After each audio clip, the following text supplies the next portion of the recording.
Welcome. We present our second roadshow focusing on agriculture. We at Educe Analytics are a Sydney-based research, consulting, and corporate access company active in the Australia-India corridor. We present Jamie from the Cotton Bunch. He will take us through his journey in setting up an agriculture-focused startup. Jamie comes from a farming family. After multiple stints in the corporate world in Australia, US, Canada, France, and Mexico, he embarked on an entrepreneurial journey with the Cotton Bunch. He brings a novel approach to the flower industry by growing and selling cotton flowers, and now wheat, sorghum, and sunflower. So we welcome Jamie Rother, CEO and co-founder, the Cotton Bunch, on the roadshow today. Jamie, can you please introduce yourself and the Cotton Bunch? Yeah, hi India, hi Australia, hi everyone. My name's Jamie. So I grew up in Toowoomba, Queensland, Australia, in a very multinational, multicultural family. Yeah, been privileged to travel and work around the world, and yeah, got a beautiful wife and a kid coming in a month or two, little boy. So yeah, it's a little bit about me, and yeah, we worked in corporate world. My partner Caroline as well. Never thought we'd be back on the land, but doing a side gig, side hustle, while doing our corporate stint, it kind of just took over, and we became full-time flower farmers. That's good to know. So Jamie, most of us call it the flower industry. I think the technical name is floristry. Can you give us a background on the flower industry in Australia and some information about this special area called native flowers? Yeah, so the Australian industry is it's quite small when it comes to the global flower industry. Netherlands, France, Israel, they're kind of like the major three countries that focus on flowers. However, Australian natives are very unique. There's a lot of green, there's a lot of yellow, there's a lot of golden, and a lot of plants that are very unique to Australia. And these are quite popular in a lot of weddings and events, and in order to particularly have a lot of greenery in your bouquet, which end up being fillers, and a lot of these fillers are like more than 50% of most of the bouquets. So we're talking about the greens and the yellows in the bouquet, which comes with that main flower that you're focusing on. Yeah, so in the floral industry, you've got a focal flower, then you've got focal fillers, and then you've got fillers. So you usually have like maybe two or three. You might have like one focal, and you might have a few focal fillers. Say like you might have a rose, or you might have a sunflower, and then you might put a little bit of baby's breath, or a bit of tryptamine or a protea. Okay. That's kind of like focal, and then you would have like a lot of eucalyptus gum is used as a filler. Like you'll see a lot of it in weddings, in greenery events, stuff like this around. There's a lot of processing and art which goes into it. So, so you come from a large family, a farming family, Jamie, and so how did you get the idea of the Cotton Bunch? What was the trigger? So the trigger of the Cotton Bunch was so my partner's Caroline, she's from France. France is the second largest flower industry, and we saw that there was a lot of cotton in the floral industry, and it was kind of like an aha moment, because I know, okay, our family's one of 1,000 cotton growers in Australia. You know, sending it, a lot of it's being sent to probably India, Bangladesh, China, Vietnam, and didn't really see too much of it in the Australian industry. So yeah, I went around to the Sydney flower markets, got up early before the 5 o'clock starts, 5 to 7 a.m. and then head into work for the 9 o'clock start. And just talk to a whole heap of buyers, said, are you interested? And then one thing led to the other, and we had to learn the hard way. And by just getting in there and doing it. As they say, farmers, they start really early and they never end, right? It starts quite early, and it goes quite a lot. But Caroline and I, we've kind of made an agreement that we're going to take the winter off, so that we can enjoy the winter. So when you talked about summer in Europe, you talked about going to the Sydney Flower Show, getting the idea, talking to buyers. So when you want to start, what were the initial issues that you faced at the Cotton Bunch, and how did you overcome those? Yeah, so the hardest thing is you don't really know what you need to be doing. You've got product, you know where to get the product to, because you've done your market research. You've understood how big's the industry, where to play, how to win, where's the gap in the market, where's your niche. But then you got to figure out the logistics of getting your product to market. So in the floral industry, you have pressures of both getting the product, battling with nature, but then you also have the pressures of post-harvest, which is making sure that your product gets safely and in good, aesthetically pleasing condition to your end buyer. So that was the hard part. Like, particularly at the beginning, we weren't sure about boxes. We were scrambling for secondhand boxes out the back of Woolworths and Costco. And then it turned out, you've got to make investments in some boxes. And then you kind of figure out where you need to put your time, money, and effort into, what's very important and what's least important. Kind of like you've got your top 10 priorities list that you've got to choose the top 10 out of the 100 things that you got to do. I feel that. I've been doing it, and I get your point. You have to pick some and let some go as you start. Yeah, that's a good way of putting it. Now understand that you started with the cotton flower, which was a very unique thing. Dry flowers, very unique, gives you a feeling of being in the open. Now I think you've added a few other species to the mix. I think you're looking at wheat, sorghum, sunflower. And now you've got another farm where you are trying to grow other flowers. Now, where does Cotton Bunch go from now? Would you be doing more kind of flowers? You're looking at bigger markets. Where are you going? Where do you see the Cotton Bunch in the next few years? Yeah, so the Cotton Bunch is going to stay local. Look after the Australian industry for now, because there's not too many young flower farmers left. So we want to just make sure we got the market here, but doesn't, we'll probably still travel overseas and network with flower buyers in Asia. There's from Toowoomba, you can, within 24 hours, 12 to 24 hours, you can get stuff from Toowoomba to Hong Kong, Singapore, China, maybe potentially India via one of these other routes, or maybe soon with the partnership, there might be direct India Toowoomba. We're just focusing on what we currently have, and also increasing natives, particularly a lot of eucalyptus, gum foliage, and a lot of natives that grow really well. So what's the breakup like for natives?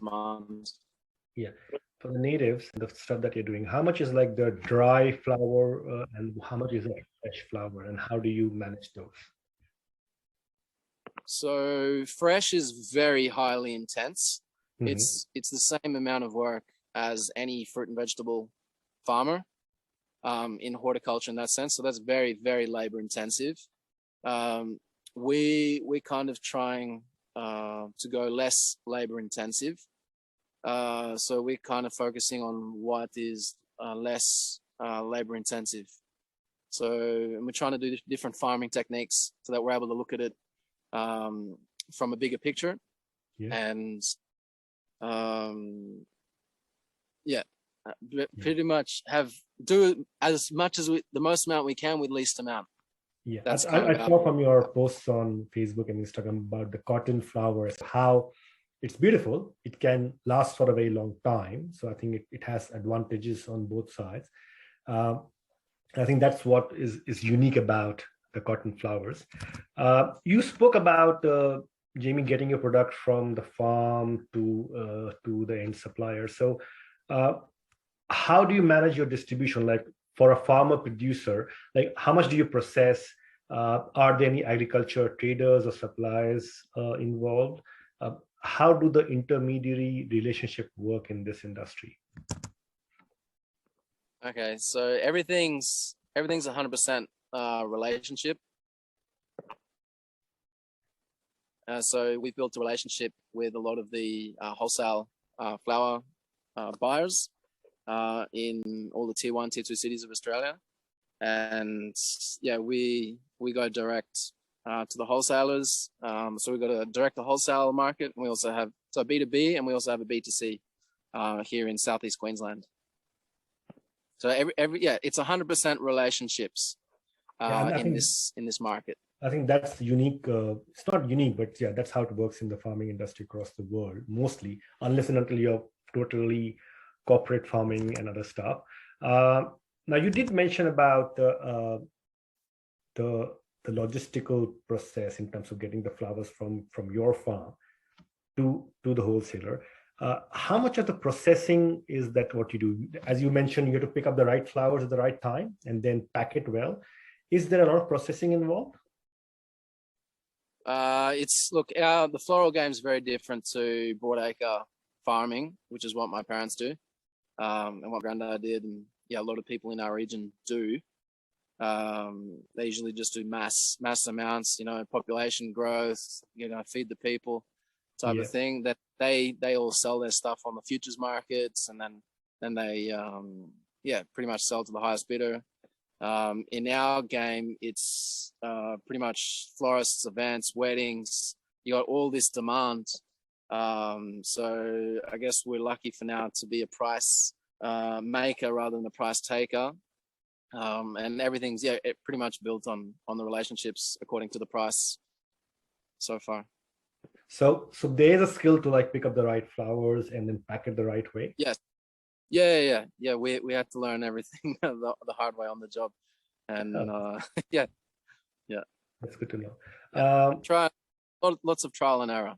Yeah, there's one question we got on email from one of our followers is because you're doing cotton, which is dry and can last a long time. Is there a threat from artificial flowers? I think there are some artificial cotton flowers also in the market, right? So what's the threat that you face? Well, yeah, obviously, yeah, you can go to Big W or Kmart and get some fake sunflowers or fake cotton or fake wheat. Yeah, I don't know. I think at the end of the day, the end consumer is the one that dictates what is in demand. So it really depends on the mentality of the end consumer. And I think we're lucky in Australia that people care about local farmers, and people care about where things come from. And most people want a plastic-free world. Yeah. And most people want to care about it. So I've got hope in the current and future consumer market that they will continue to buy dried flowers. And a lot of fresh flowers can turn dry. And I don't know, it depends how lazy people get, or how, what catches their eye. But I think the trend towards being natural and being Australian, I think, is gonna create its own journey, right? Yeah. The Australiana, fresh or dried, is very, very much in. So Jamie, you did speak about the need to create long-term relationships in this industry, especially given you are a startup and you're dealing with a lot of people as you go. For people who want to partner or interact with the farming community or the wholesalers in Australia, what advice will you give? Where should they start and how should they take the journey? If you want to be part of the farming community, you've got to, I don't know, we call it in Australia hard yakka. I think you've got to have a go to get a go, and most people will help people that are having a go. Obviously, relationships is a big one in the farming community, knowing who's who, and I don't know, some people say your network is your net worth. That's partially true. And I think just hard work, lots of trial and error, lots of networking, and just being true to your purpose, I think, because then people follow your story, and I think you have to have the passion for what you're doing, right? And then people follow through. 100% passion. You will not succeed in agriculture if you are not passionate. If you're doing it for the money, you're probably not going to succeed. But if you get up in the morning and say, I'm feeding the world, or I'm spreading joy to the world, or I'm going to clothe the world, or that's part of the reason why we got into the floral industry. We're like, yes, we're spreading joy, we're making people happy in the good times and the bad times, and we're here through it. And we have the means. We have the means to. We have got a green thumb. You just got to have a bit of. I know you're talking from your bit new of farm. Learning and discipline. You're talking from your new farm, and we can see the joy and the brightness and the sunshine and the greenery around you. So actually, the picture itself gives a lot of joy as we speak. So good on that. One question, Jamie, which is a lot of people who would like to know is, you've worked in the corporate world on a 9-to-5 job. You've worked across countries. Now you are juggling between your venture and some corporate work. What is the big difference? What makes you say, hey, this is a totally new thing for me? Well, first of all, being your own boss is awesome. And it's scary, but it's exciting. And waking up in the morning, and I think maybe Caroline and I have this personality of liking to be our own boss and not liking taking orders from others. So I think you got to be a little bit stubborn sometimes, but you kind of got to know what you want and where you're going. And as long as you're on top of your cash flow and your future goals and ambitions, and you know kind of where you want the journey to go, so being your own boss is fantastic. Corporate world's great. Don't get me wrong, it's definitely for a lot of people. Caroline and I, we just love being our own boss and being able to choose our destiny. Okay, and before you end, what's your plan for the farm that you're standing on right now? What are you trying to do there? So we're going to put in a whole heap of natives, South African natives that grow well. They're like proteas and leucandendrons and stuff like this, but then also a lot of Australian natives, like a lot of gum, a lot of tea tree and Scoltzia, and a lot of Geraldton wax and Christmas bush, and just growing a lot of Australiana natives. For fillers, right? For the focal fillers. Yeah, native fillers, focals, Yeah. Now I understand the language. And Jamie, so if people had to follow you, can you please share your Instagram and Facebook accounts? And if you have something else that people can follow you on, or the Cotton Bunch? Yeah. We're on Facebook at the Cotton Bunch, THE, the Cotton Bunch. Follow us on Instagram, see our journey, and hopefully we cross paths. Yep, sure. And I think if you go on the Instagram account or the Facebook account, you will see the wonderful flowers that Jamie is now working on, and plus also the farms. And it's a good site to see. It's a good business. Jamie has done a lot of good work to scale it up to the level that it's come to right now. And best wishes for going pan Australia or even pan Asia Pacific, Jamie. Yeah, thank you very much, Jitendra. Thank you, Jamie. And that is where we end. And we'll see you soon. Bye-bye. All right. All right.